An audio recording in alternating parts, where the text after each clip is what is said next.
If they think I'll quit, they're fooling themselves. I don't quit. I don't break. I don't stop. Let them doubt me. That only fuels me. Every time they think I'm done, I'll show them I'm just getting started. Psalms 23 verse 5. Don't prepare a table before me in the presence of my enemies. God not gonna make you win in front of the wall of them. A corrupt government cannot liberate the people. If the head of the stream is corrupt, the entire river will be also. A blessed good day to you, my wisdom warriors. Wagwan, wagwan. I hope you guys are in good spirit. Mr. Allness, sir, I'm gonna ask you for the last time. Tell your labrats them to get the hell out of my inbox and stop telling me that whether I like it is or no, use the Prime Minister you won. What the hell you win? You don't win nothing, Mr. Allness. Number one, you don't win your seat.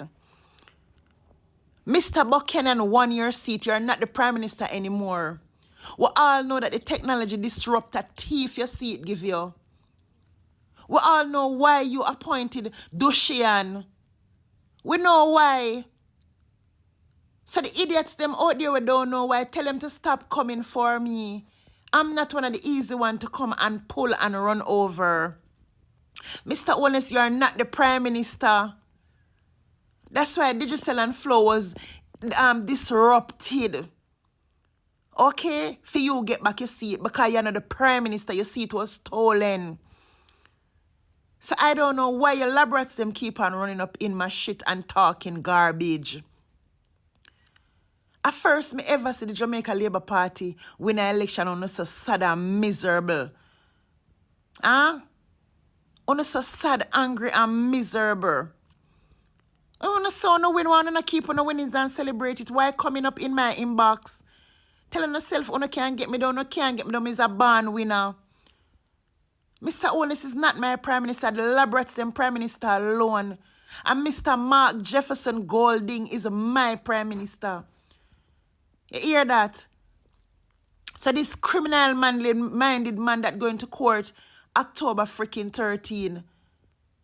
Right? For go talk to the judge.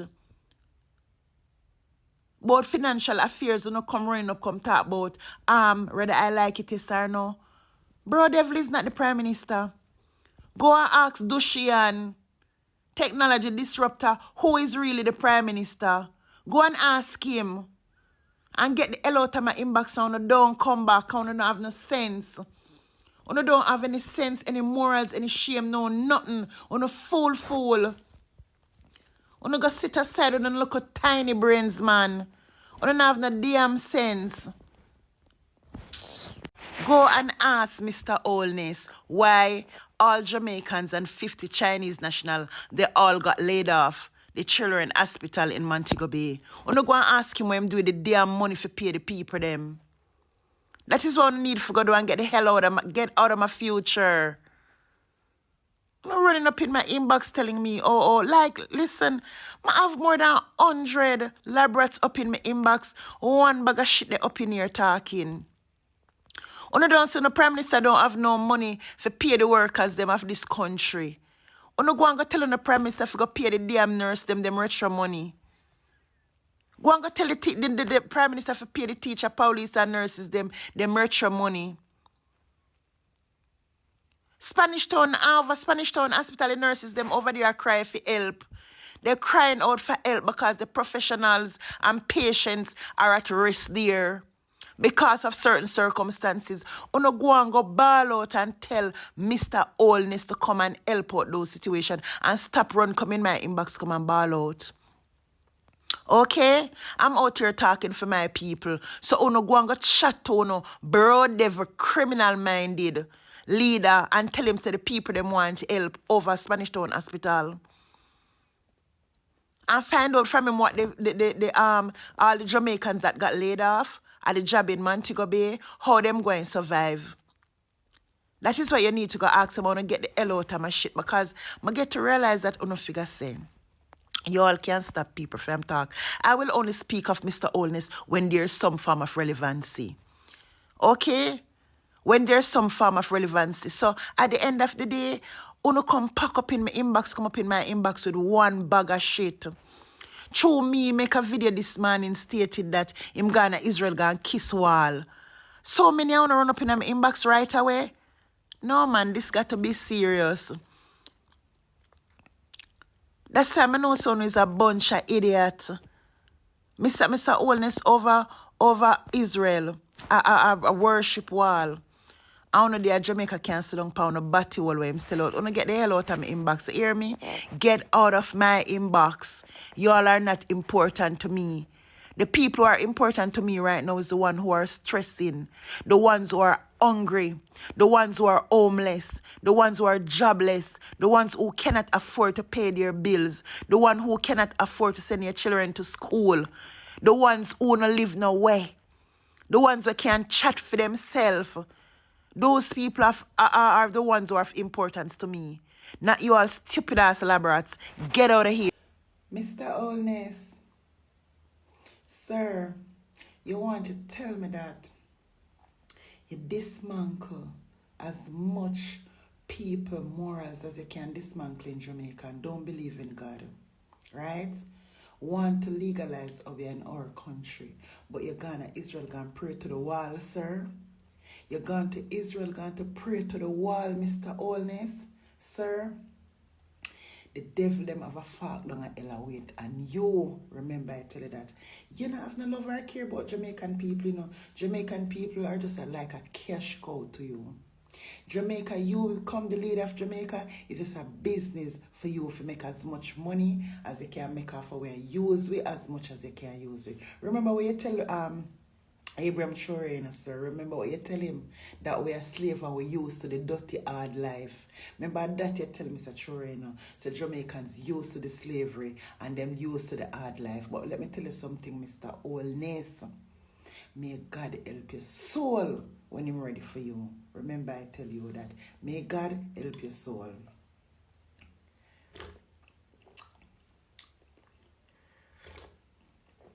You, sir, may God help your soul. That's all I can say.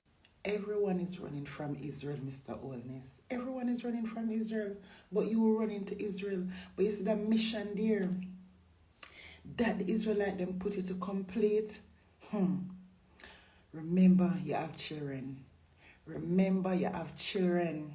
And whatsoever they are, whosoever they is, remember you have children, Mr. Wholeness. And this is not going to end well in the eyes of the Creator. Remember, I tell you this. So there are some phrases that we've heard from you over the years, you know, that you have to have a broad back to withstand the slings and the arrows. And you speak, of course, about your favorite phrase, testicular fortitude. It's really important as a public figure not to get swallowed up by the negativity. And so I can understand why you've said that. But is it also possible that in barricading yourself against that negativity, you also shut out feedback that could have been useful and that could have perhaps helped you to course correct or do things differently? Not at all, because if you look at my history, all over Jamaica, I accept invitations to speak at service club functions, graduations. I've been guest speaker and given motivational speeches at so many different events.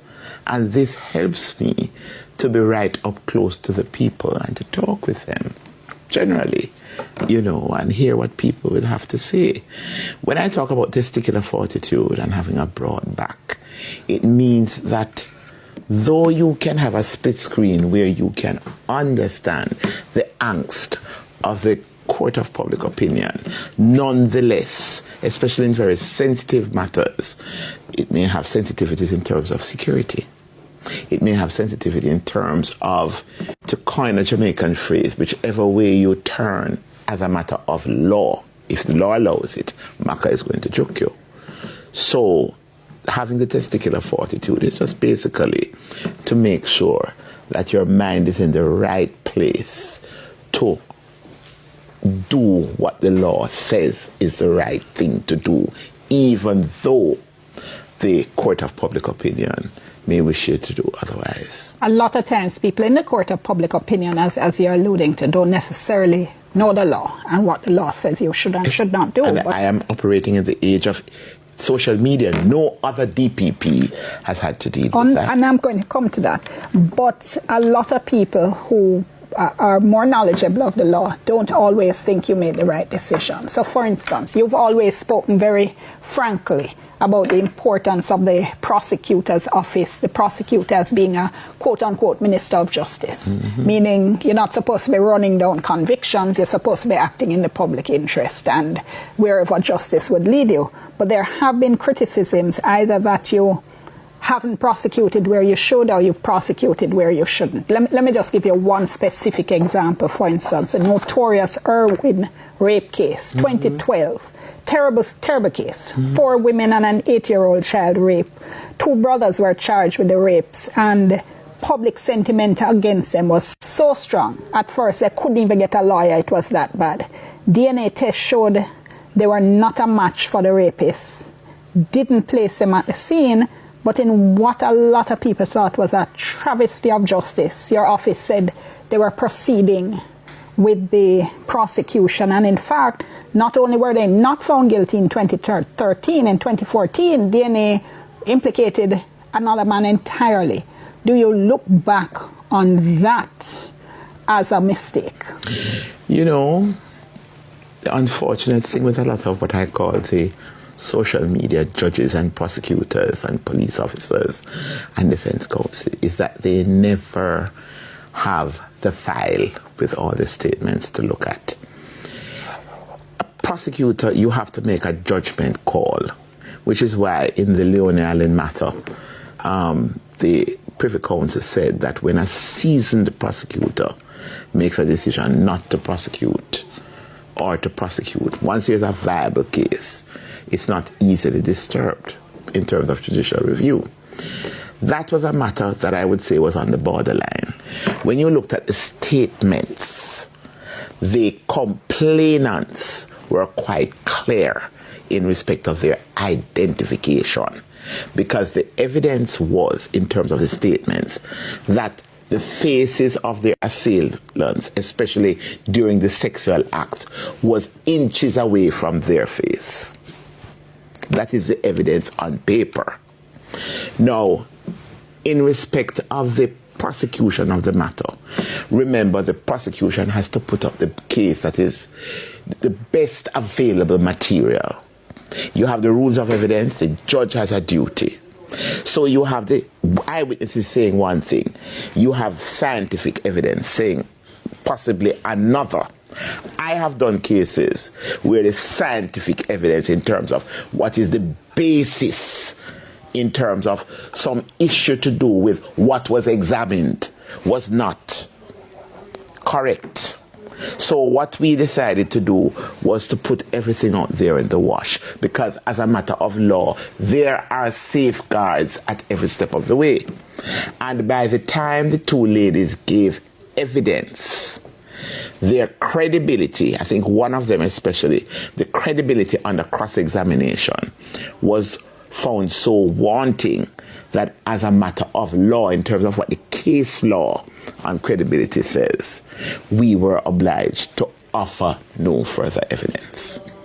So there are safeguards along the way, but you have to balance that with the fact that the public in Irwin, they would have been aware that the witnesses, in terms of the scenario that they are telling, in respect of what happened, they were face to face with one person on top of them. That is what they're saying. We weren't there. So it is better in terms of the public interest, the interest of the public in Irwin, and knowing that you have safeguards in the rules. Let it all come out in the wash, and that is exactly what happened. In this case, though, because what you're describing as public interest, with respect, sounds a little bit more like pandering to public opinion. Not at all, not at all. In a situation where you had DNA. No, but I'm saying to you, in my experience, I am the first prosecutor in Jamaica to use DNA in a case called Bernard Chang. I'm aware. I was right? I'm the first person, and it was a very difficult case to prepare because it had never been ventilated in the courts. So I know about DNA evidence, but as I said, it's a balancing act. And sometimes, just like the judges and sentencing, it's a balancing act. And it was one of what I would call a borderline case.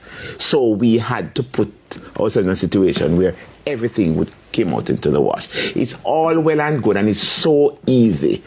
You know, I set myself the task of opening up the office and giving access. But it is a double-edged sword, because so you give access, you have social media, and you know the saying that sometimes a little knowledge is a dangerous thing. Persons may opine or give an opinion, but you don't have the advantage that we would have, which is to have the entire file before you. Couple of things, because you're being respectfully a little bit dismissive there of critics. I'm not being dismissive, but this was not coming from the social media massive alone. A lot of this was coming from learned people with lots of legal who had read the file in the community. Had they read the file? But you yourself use the word borderline. Did any of the persons giving the criticism? Come on, I came here in peace. Did any of these persons criticize it? Yes or no? Did any of them read the file? Unless they had read the file and all the statements, interviewed the witnesses, I would ask them to give way to the professionals who did. Okay? You use the word borderline. If you have a borderline case, should the benefit not be in favor of them? No, because you have the public interest. You have eyewitnesses who were assaulted in the most egregious way, who are saying in their statement that these men were on top of me, inches away from my face. That is what their statements are saying. What would we say to those witnesses? What would we say to those witnesses? So at this point, 2025, you look back and you still believe that? I probably would have made the same decision. Okay. Because we have the witnesses, the pendulum of justice. Gone are the days where the pendulum of justice only swings in the direction of the accused. The victims have rights. And if the law allows everything to come out in the wash, then that is where the balance will be. The real contention for leadership within the Jamaica Labour Party, I gather there's about 3 camps that are there who are jacking. Are there who are jacking. 3 camps. 3 camps that are term loading. Right, indeed, that are that are jacking for the position of leader for to become prime minister. As a matter of fact, I'll tell you this: that my information that no less a person than Mrs. Holness is one of those persons. Tufton is one. And a girl that flight green is also there lurking in the wings. Want to be prime minister even for a month? Absolutely. And but here what happened now, Colin, the interesting aspect of it. Remember now that whoever gained the majority of MPs and basically sworn in as prime minister there, that person is not duty bound to basically relinquish the position. So it leaves Holness now in no man's land. No, but Obi. My wisdom warriors, I yes, me I left it, you know. Wanna tell me what you think and tell me how you feel about this. Put an honest opinion in the comment section. Like the video, share it out, and subscribe to my channel. And if you're new to my channel, welcome my people. Don't forget, I have another channel called Lady Press. I want to run go over there now. Subscribe and get me to 10K. The link I got in the comment section. Blessings. One love.